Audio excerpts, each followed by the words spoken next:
Donc, bonjour à tous. Je vais partir de ce constat qui est que la carte de la richesse et de la pauvreté se durcit incontestablement en Île-de-France. Ce n'est pas un phénomène spécifique à la métropole parisienne, on le rencontre dans d'autres villes mondiales, aussi bien dans les villes globales du Nord que dans les métropoles du Sud. Alors, le phénomène le plus marquant en Île-de-France, c'est certainement celui de la polarisation socio-spatiale, c'est-à-dire le creusement des écarts entre les territoires les plus riches et les territoires les plus pauvres. L'évolution de la carte de la richesse et de la pauvreté ne doit pas non plus toutefois être limitée à ce processus de polarisation socio-spatiale. On observe également en Île-de-France un deuxième processus qui est celui de la moyennisation des espaces résidentiels en moyenne et en grande couronne. Voilà. Donc face à ce double processus, que peut finalement l'action publique? Quel peut être son rôle d'accompagnement? Ou au contraire, dans quelle mesure l'action publique peut-elle contrer les processus de polarisation socio-spatiale? C'est ce thème que je vous propose d'aborder à partir de l'exemple des communes les plus populaires de l'Île-de-France, parce qu'elles ont bénéficié ces 10 dernières années de fonds importants de la part de l'État, dans le cadre de la politique de la ville en particulier, et elles ont aussi été largement investies par la promotion immobilière privée. Voilà. Donc, avant de dégager les grandes lignes de l'évolution de la carte de la richesse et de la pauvreté, voici comment on peut représenter les disparités spatiales qui traversent la région francilienne du point de vue des revenus des ménages. Rapidement, les données utilisées pour construire cette carte sont celles d'une base de données qui s'appelle Philocom pour l'année 2011 et qui a été mise à notre disposition dans le cadre d'un partenariat avec la DRIA Île-de-France, que je remercie d'ailleurs ici. Alors cette base Philocom, elle permet de décrire chaque commune selon la répartition des ménages résidant en 10 classes de revenus. Et ces 10 classes de revenus correspondent aux déciles franciliens de revenus. C'est donc un référentiel local qui nous permet d'apprécier le profil des revenus de chaque commune relativement... Il y a juste une inversion entre les plus aisés et les plus pauvres, hein, vous êtes d'accord? Ah ben oui. Non, c'est pas grave. Ouais. Les banlieues rouges sont en rouge. Ouais. C'est juste, il faut permuter les plus aisés. Voilà, moyen inférieur, moyen supérieur, ça marche. Effectivement, il faut... Mais si, voilà. Voilà, le lecteur, voilà, exactement.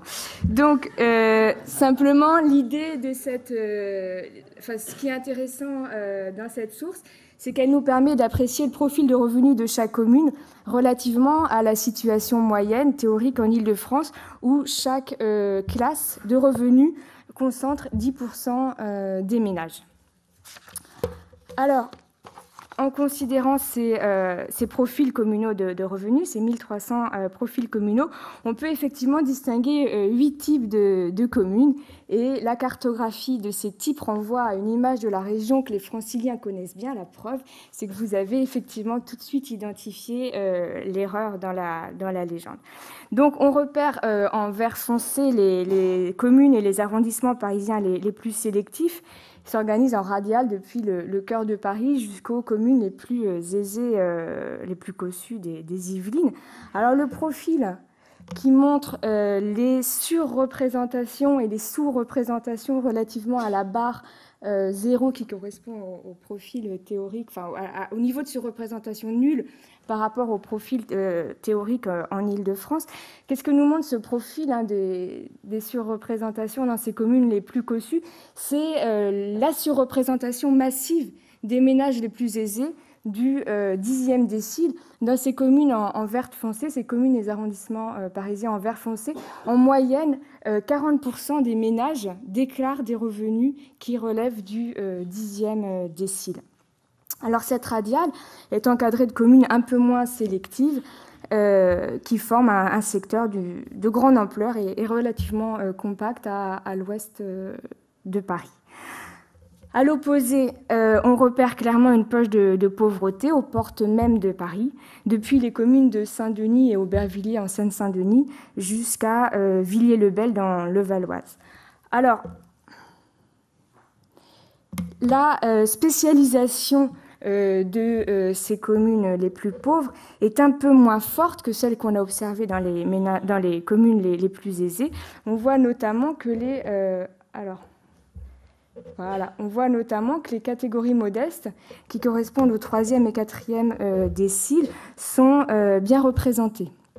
Mais toutefois, la surreprésentation des plus pauvres est patente.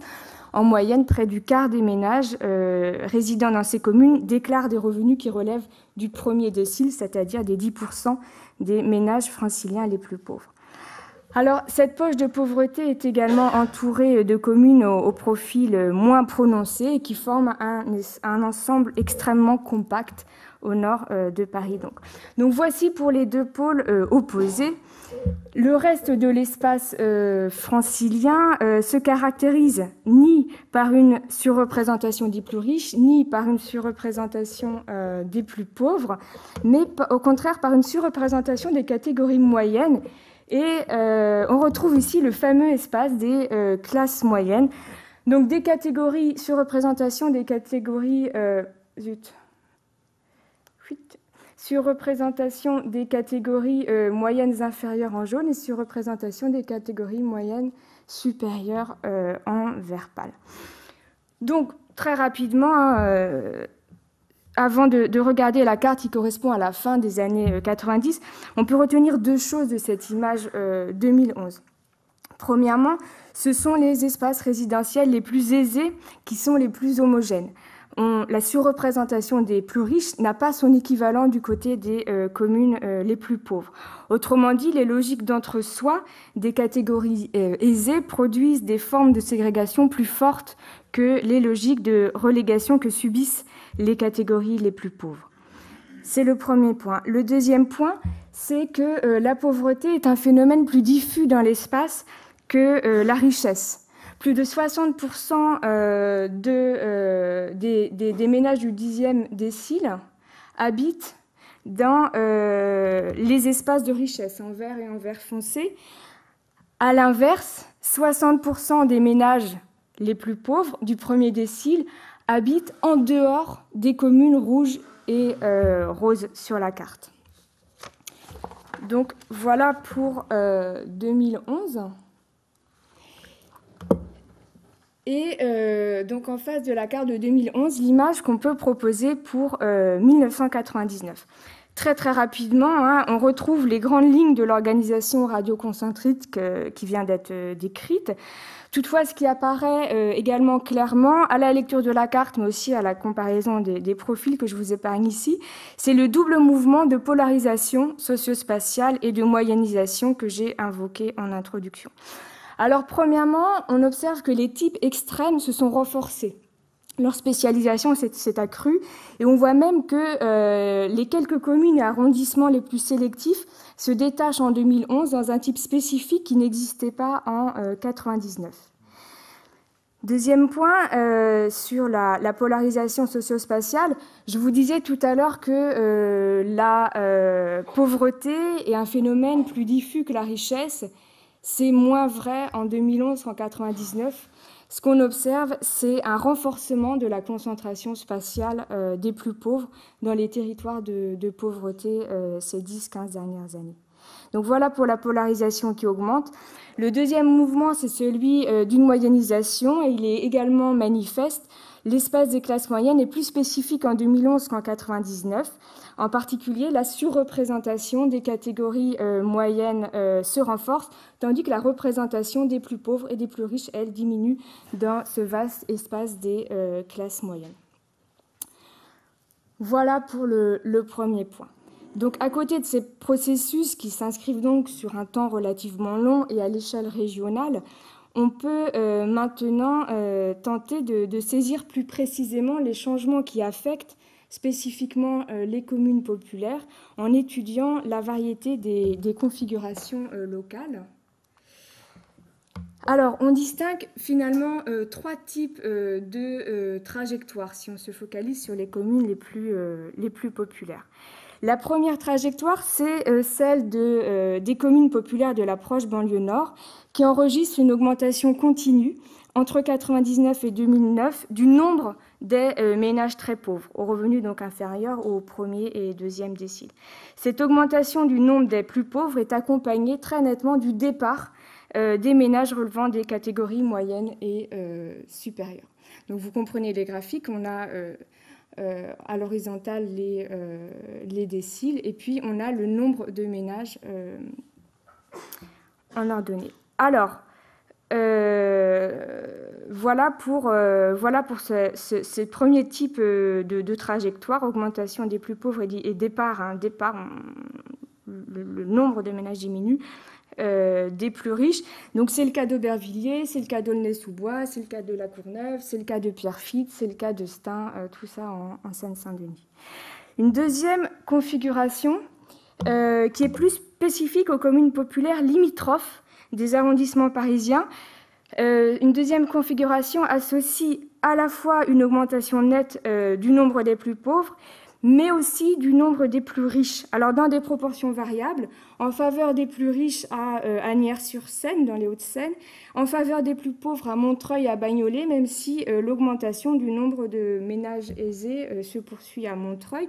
Donc on retrouve, j'insiste pas dessus, mais on retrouve bien sûr dans ces exemples le mouvement de gentrification qui se poursuit dans la petite couronne, et on peut le rapprocher d'ailleurs, cette évolution, j'insiste pas du tout dessus, mais de ce qui se passe à Paris, où finalement on a à la fois une augmentation des plus pauvres et une augmentation des plus riches, mais aussi il s'agit de Paris, des 20 arrondissements parisiens, donc les chiffres sont importants, mais aussi d'une petite diminution, d'un petit départ des catégories moyennes inférieures, deuxième, troisième, quatrième décile.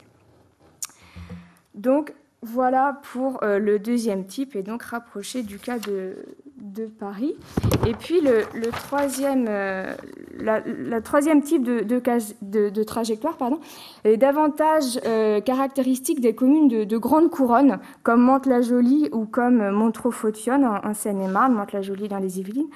Alors, ces communes, ces cités dortoirs développées au cours des années 60, au cours des 30 Glorieuses, dans ces communes, elles continuent de voir le nombre de ménages riches diminuer. Le nombre de ménages pauvres reste stable, et celui des classes moyennes inférieures, des 4e et 5e déciles en particulier, lui se renforce. Donc on a une configuration dans laquelle on retrouve le processus de moyennisation que j'ai évoqué tout à l'heure. Voilà pour les différentes trajectoires des communes populaires et très populaires en Île-de-France. Alors, quel est l'impact des politiques de logement dans ces trajectoires ? On pourrait tenter de voir finalement dans ces trajectoires sociales différenciées le signe de choix politiques locaux également tranchés. Dans ces communes très populaires, les politiques de logement sont grandement mises en œuvre dans le cadre national de la politique de la ville, qui est orientée depuis la fin des années 90 par des interventions massives sur le bâti lui-même, en particulier depuis le plan national de rénovation urbaine qu'avait lancé Borloo en 2003, alors ministre de la Ville. Alors, plusieurs leviers sont associés dans ces politiques de logement qui prennent sens dans un cadre national: la réhabilitation des logements existants, la démolition-reconstruction du parc social et la diversification de l'offre de logement, notamment via une offre en accession à la propriété initiée par des promoteurs privés. Donc ces différentes opérations sur le bâti induisent chacune des formes de mobilité résidentielle spécifiques, des opérations de relogement dans le cas des démolitions, des arrivées éventuelles de populations extérieures dans les programmes d'accession. Et donc le dosage entre ces différentes opérations et les mobilités qui sont induites pourrait expliquer une partie de l'évolution des profils communaux. Toutefois, on va voir que l'analyse de quelques cas concrets, je vais vous présenter ceux de Montereau-Photionne et de Stein. Cette analyse nous montre combien l'appréciation finalement du rôle des politiques locales requiert la plus grande prudence. Alors, Les deux communes, Montereau en Seine-et-Marne et Stains en Seine-Saint-Denis, elles figurent toutes les deux parmi les 10 communes en Île-de-France dans laquelle la part des ménages du premier décile est la plus importante, à hauteur de 23% de la population totale. Ces deux communes, elles comptent également toutes les deux un très grand ensemble de logements sociaux, la ZUP de Surville pour Montereau, et qui compte plus de 3000 logements, et le Clos Saint-Lazare qui en compte plus de 2000 à Stains. Alors, sans entrer dans le détail des opérations qui sont mises en œuvre sur les deux sites, je peux vous présenter quand même rapidement l'un et l'autre. Alors, Montereau-Photionne, donc c'est une commune de la Grande Couronne qui est située à 90 km de Paris, au sud-est de la Seine-et-Marne, à 6 km de Melun, donc dans un environnement rural, comme vous pouvez le constater sur l'image satellite. Le tissu résidentiel à Montereau est coupé en deux, entre la ville basse, ici, et la ville haute, la ZUP de Surville, qui compte environ 8000 habitants, soit la moitié de la population communale. Donc le développement de cet ensemble résidentiel peut sembler aujourd'hui incongru. Il prend sens en réalité dans le cadre du plan d'aménagement de la région parisienne de 1960, qui visait à contrôler la croissance de l'agglomération. Ce plan a très rapidement pâti de la politique des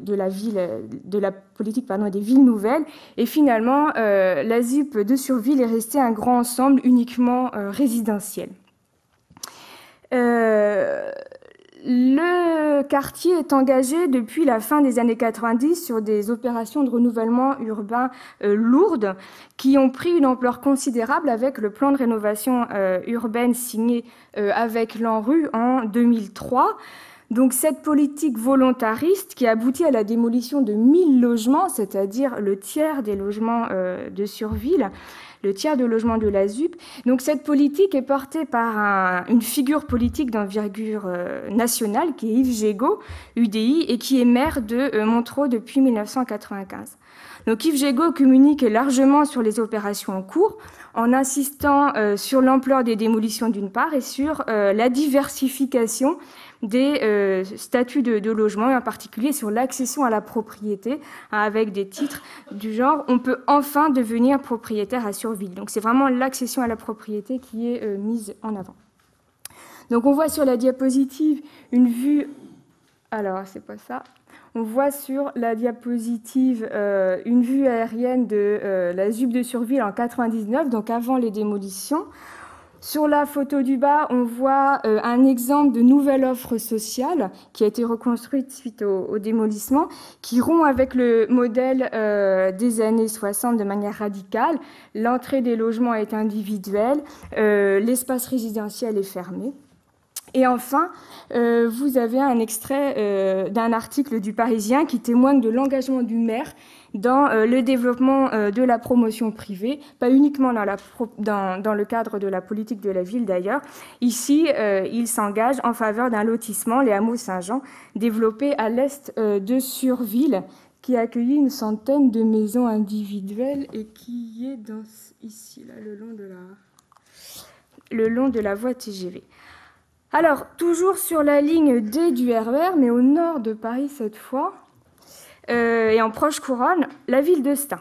Stains, c'est une commune de la ceinture rouge au sens historique, mais aussi au sens politique, puisque Stains est aujourd'hui encore une municipalité PC. Elle appartient depuis 2003 à la communauté d'agglomération pleine commune. Stains a connu plusieurs vagues de logements sociaux, la vague des années 20, avec la construction de la cité-jardin qui est au premier plan de la photo, la vague des années 60 qui a donné lieu au grand ensemble du Clos Saint-Lazare au deuxième plan. On en aperçoit un bout au deuxième plan. Donc à la fois le grand ensemble du Clos Saint-Lazare, mais aussi des unités plus restreintes de l'ordre de 600 logements, comme le Moulin Neuf au sud de la commune. Alors attendez, le Moulin Neuf...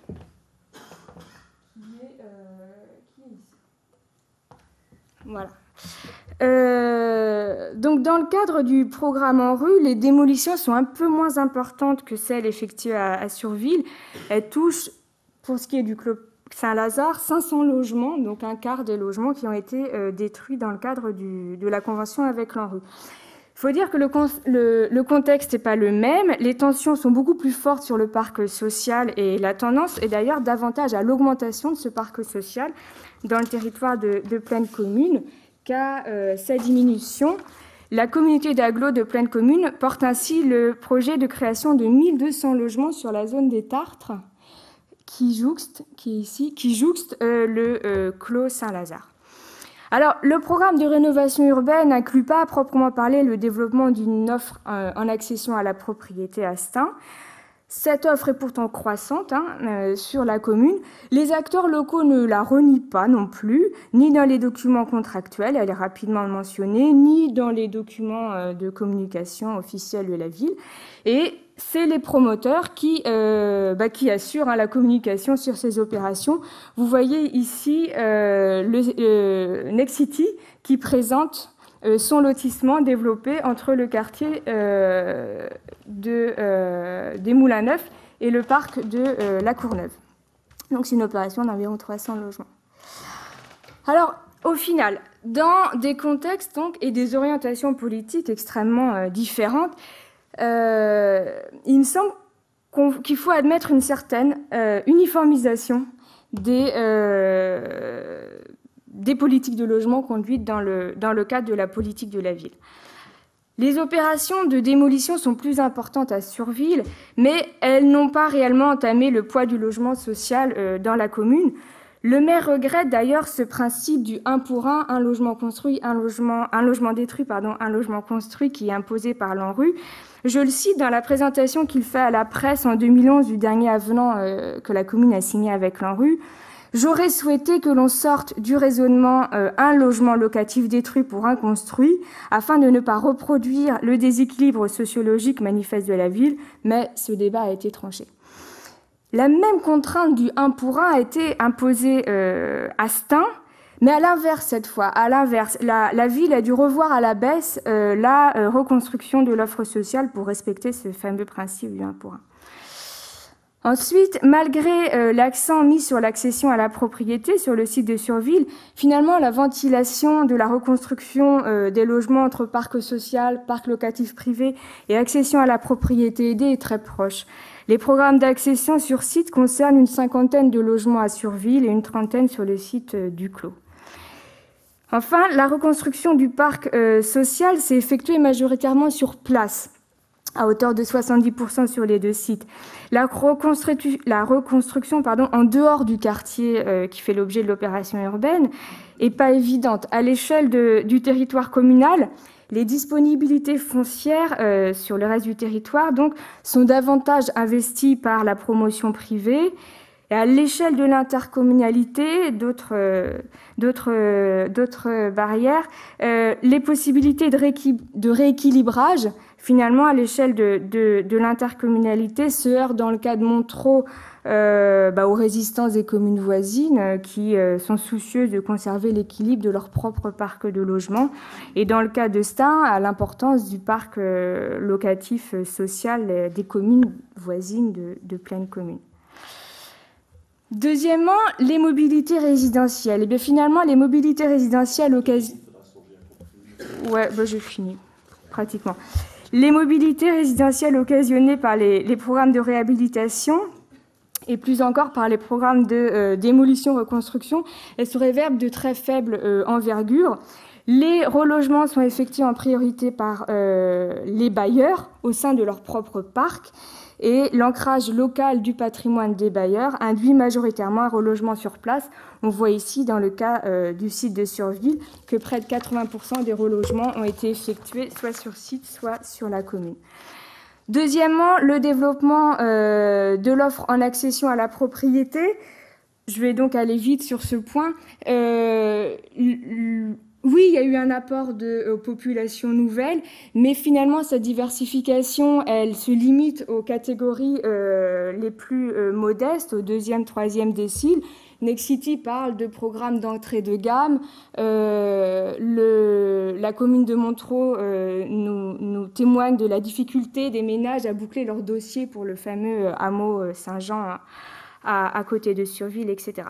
Donc au final, donc on reviendra là-dessus si vous le souhaitez, au final, les politiques de logement apparaissent sous contrainte forte dans ces communes populaires, sous contrainte des politiques de l'État. Il faut respecter les cahiers des charges, des programmes nationaux, sous contrainte des arbitrages effectués au niveau des communautés d'agglo, on pourra revenir aussi également, et puis sous contrainte, bien évidemment, des arbitrages des ménages. Alors, pour conclure, que retenir de ces dynamiques urbaines complexes qui s'articulent, qui se déploient à plusieurs échelles temporelle? On a vu les processus lents de la polarisation socio-spatiale et de la moyennisation de l'espace résidentiel. On a vu des processus à pas de temps plus courts qui sont ceux de l'action publique locale. Les deux se trouvent aujourd'hui fortement impactés par la crise qui a eu lieu en 2008, qui contrecarre les efforts des collectivités locales et qui renforce incontestablement les processus de polarisation. On observe entre 2007 et 2011 une augmentation systématique du nombre des ménages les plus pauvres dans les communes populaires franciliennes. Donc au final, la combinaison de ces processus aboutit à un ralentissement du processus de rattrapage des communes modestes de la Grande Couronne et à une accélération du décrochage des communes populaires aux portes de Paris. Je vous remercie. Merci Antonine donc, pour cette présentation très riche, puis en même temps centrée sur quelques cas. C'était à la fois toute l'Île-de-France et quelques exemples significatifs donc du creusement des écarts finalement de ces dernières années.